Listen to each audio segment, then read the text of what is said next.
While everyone has been distracted with their eyes on Eastern Europe, the North Koreans have been quietly stepping up their A game. They recently test launched 2 ICBMs into the Sea of Japan, but there's a new piece of intelligence that not many people have seen. It's a story they're trying to keep quiet out of Louisiana, and it ties in 2 or 3 different investigations this channel has done over the last 4 years. Who remembers back in early 2018, January, in Hawaii, there was this very strange emergency alert that went out stating that there was a ballistic missile inbound confirmed and everyone was to seek immediate shelter. Now, people were panicking, but then 38 minutes later, they canceled it and they put up signs saying, oh, no, it was just a drill, our bad. But it was 38 minutes. They were very specific about this. 38 minutes and 13 seconds. In fact, that's right here in the wiki for it. On the morning of Saturday, 13 January 2018, a ballistic missile alert was accidentally issued via the EAS and wireless emergency alert system over television, radio, and cell phones in the U.S. state of Hawaii. 38 minutes and 13 seconds later, state officials blamed a miscommunication during a drill. Now, here's the strange part. Earlier that year, in July, in fact, the 4th of July, 2017, the North Koreans launched an ICBM into the Sea of Japan. It was their, to date, at that point in time, most successful launch ever. The missile flew for 590 miles for 37 minutes. For 37 minutes. The exact same amount of time that it took the authorities in Hawaii to cancel their missile alert. Now, I did a video on this and it was pretty suspect, but there's something else that has now occurred that's going to tie this all in and make it very apparent what's really going on. Now, remember this event, okay? Flight time of 37 minutes would require it to reach a maximum altitude of more than 2,800 kilometers, 1,700 miles. If the reports are correct, the same missile could reach a maximum range of 6,700 kilometers, 4,160 miles. On a standard trajectory, that range would not be enough to reach the lower 48 states or the large islands of Hawaii, but would allow it to reach all of Alaska. Now, I went ahead and plotted this using Google Earth Pro, and it is true that from North Korea, where this launched, they said it couldn't reach the big islands of Hawaii. This is how much the distance would miss by. Not very much. Not very much, but there's something more. There is something more that is actually tied to the USS Fitzgerald investigation, and you guys are going to want to see this. Who remembers also 9 October 2020, there was a channel, Defense, who was tracking Hurricane Delta at that time and picked up some very strange flashes that occurred in the shortwave over the southern United States. One was here in the panhandle of Florida, went up to Tennessee. The second one was, here in Louisiana and went up to Oklahoma. Now, when we put all these together, when we plotted them on a map, it came up to the 138th Fighter Wing in Tulsa, the 118th Air Intelligence Wing in Nashville, the 53rd Weapons Evaluation Group at Eglin, and a little-known NASA facility at Lake Charles. That's where Jennifer Veterans for Truth lives, by the way, called Chenault Field.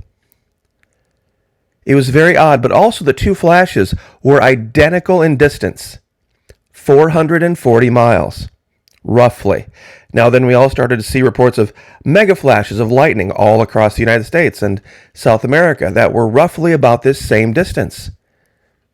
Texas, Mississippi, even in Argentina. These two mega flashes of lightning. I thought it was very strange. Now, I know this is a lot to put together. We've got the mega flashes. We've got the missile tests in Korea. The USS Fitzgerald.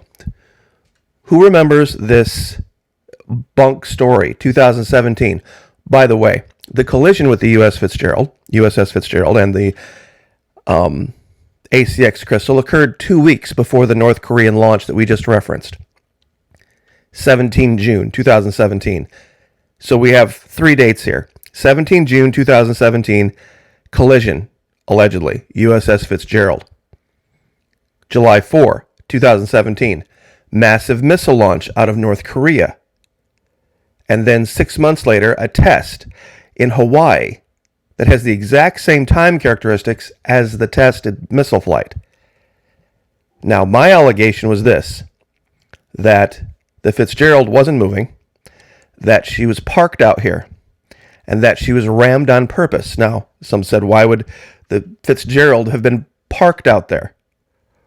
Well, the story coming out of the Navy was bunk. It was total garbage about this cargo ship that has this amazing ability to do these quick, fast turns, and strangely enough, both the crew of the Fitzgerald, the destroyer, and the cargo ship allegedly collided at 1:30, but neither one of them, being in communication with either one, reported the accident 50 minutes later simultaneously. And the Navy couldn't keep their story straight. So what ties all of this together? What's the thread? It's that 440-mile thing.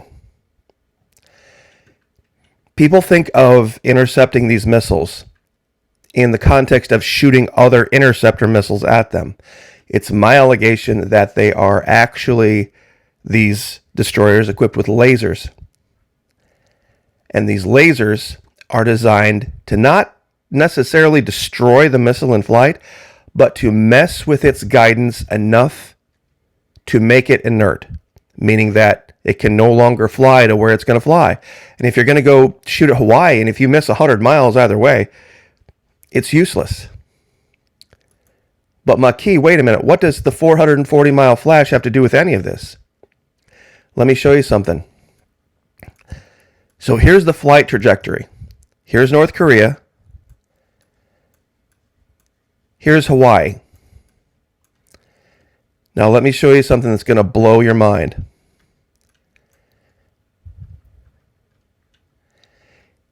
Here's where the Fitzgerald was.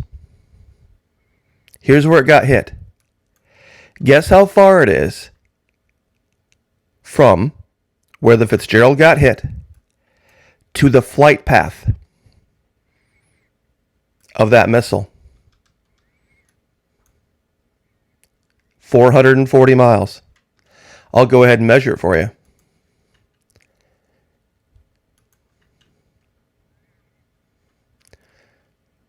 Start here. 443, 445 miles. And some of you think, oh, wait, doesn't it get too high? Not at this stage of its trajectory. See, one of the keys that they've even said to intercepting these ICBMs is to get them in the ascent phase. This would still be stage 1. And that's what ties all of this together. These are laser systems that they are testing.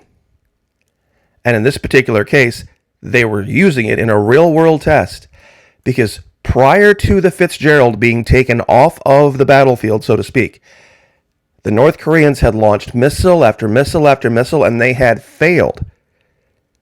They hadn't even gotten through stage 1.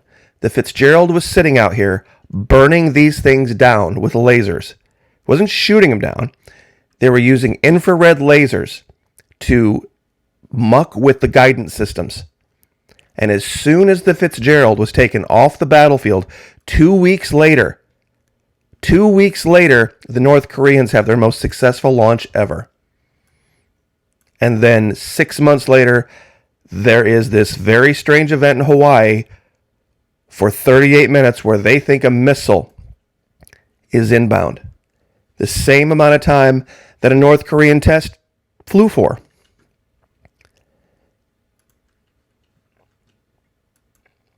This is what they've been doing. And this is how it's tied together. Now, they've recently been doing this again. What's the information, though, out of Louisiana? You said Florida Maquis. F-16 jet crashes in western Louisiana. Pilot safely ejects. Right at the same time this is happening. This was just this last Thursday, by the way. Now, let's go back to Google Earth Pro. You ready for this?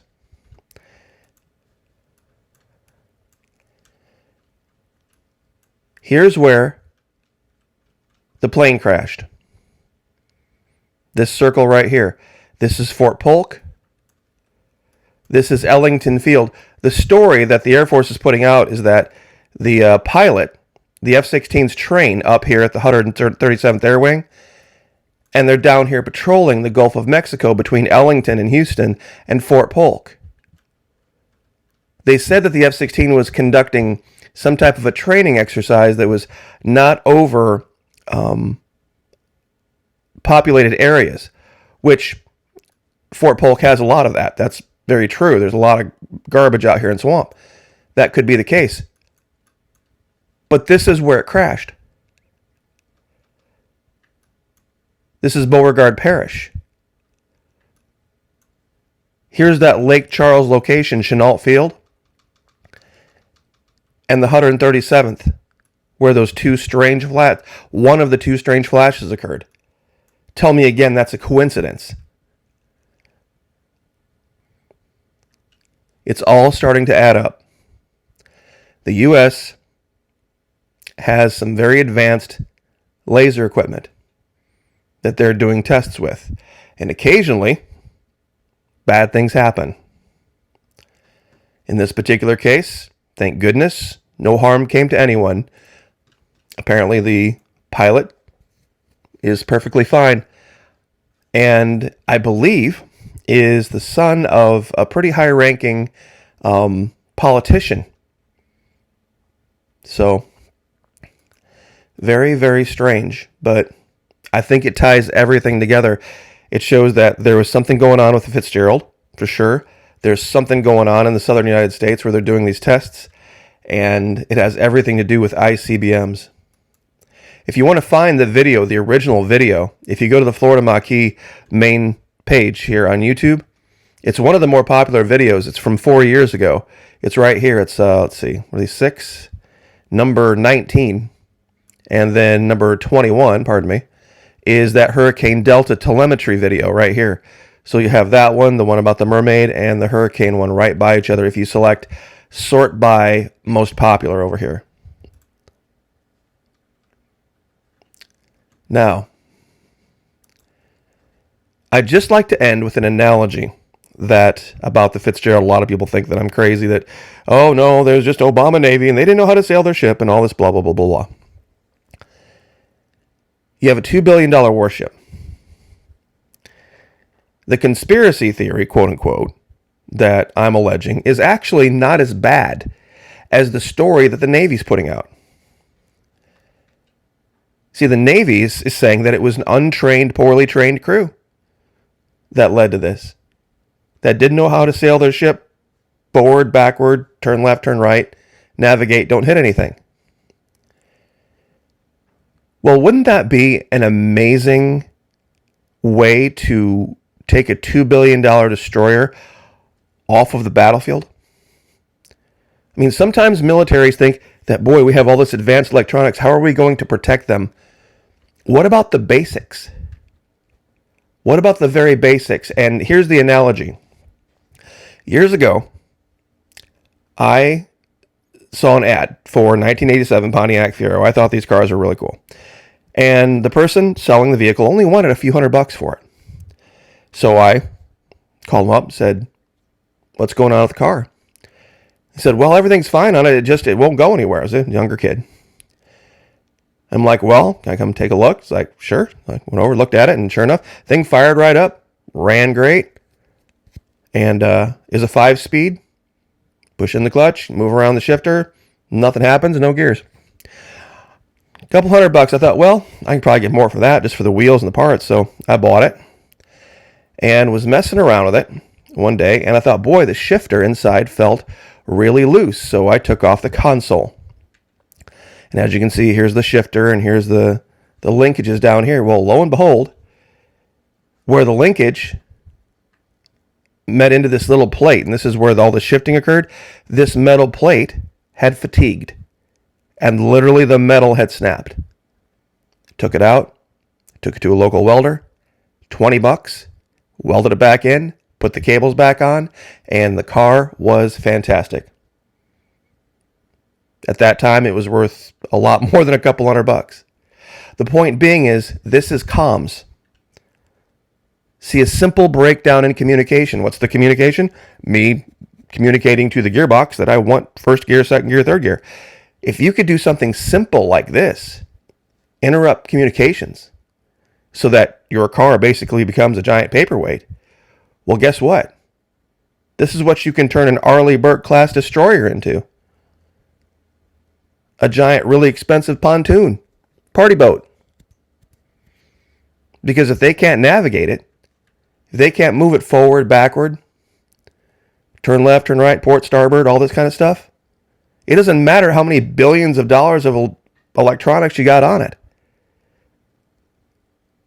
It's the keep it simple, stupid thing, and that's why I'm saying what they're saying about it is worse than what I was saying. My allegation was that the crew was fantastically trained and was doing a fantastic job, and they ran into something that a plot, a plan, a scheme that they had no plan for, and that they were sitting motionless and had no idea that there was a ship heading directly for them.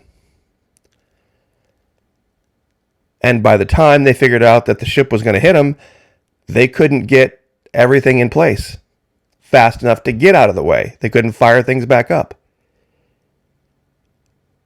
So I just wanted to leave that there, but that ties everything together for me in one pretty bow.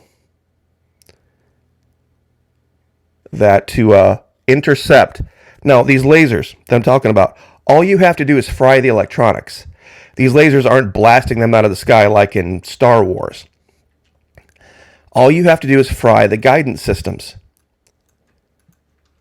Because if you're launching, say, from North Korea, and you're trying to hit Hawaii, and you've got a ship sitting here, and this thing's in ascent phase, and it hits it with these lasers, and it fries the guidance system, and it goes 100 or 150 miles off course, or even 1 or 2 degrees off course, it's going to land out here in the ocean harmless. It's basically a giant paper airplane at that point. So you don't have to, in this particular case, you don't have to have the punch of like an interceptor, like a hypersonic interceptor missile, where you physically destroy the missile, the one that you're aiming at. You don't have to do that. All you've got to do is keep its guidance system screwed up. And that's what was actually observed prior to the 4 July 2017 launch. There were many launches from North Korea where they just failed for no apparent reason. Well, I think we know what the reason was. This is what the reason was. And this is why the Navy had such a hard time explaining what happened. And why their story fell apart. They weren't ready for it.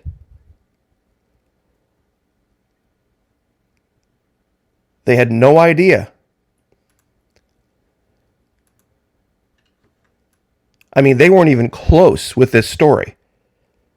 First, they said it happened at 2:20.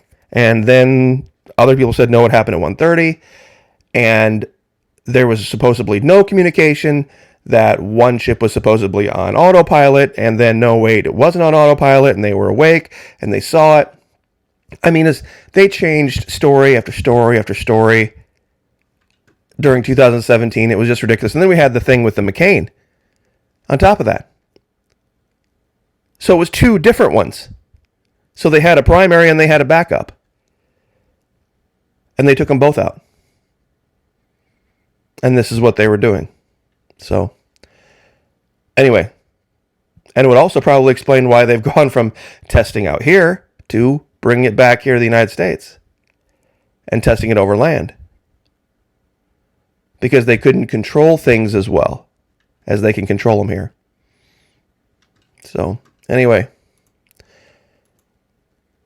keep your eyes open, guys. Things are about to get very, very interesting. God bless. Like, share, subscribe. Have a happy Sunday. We'll see you guys next time.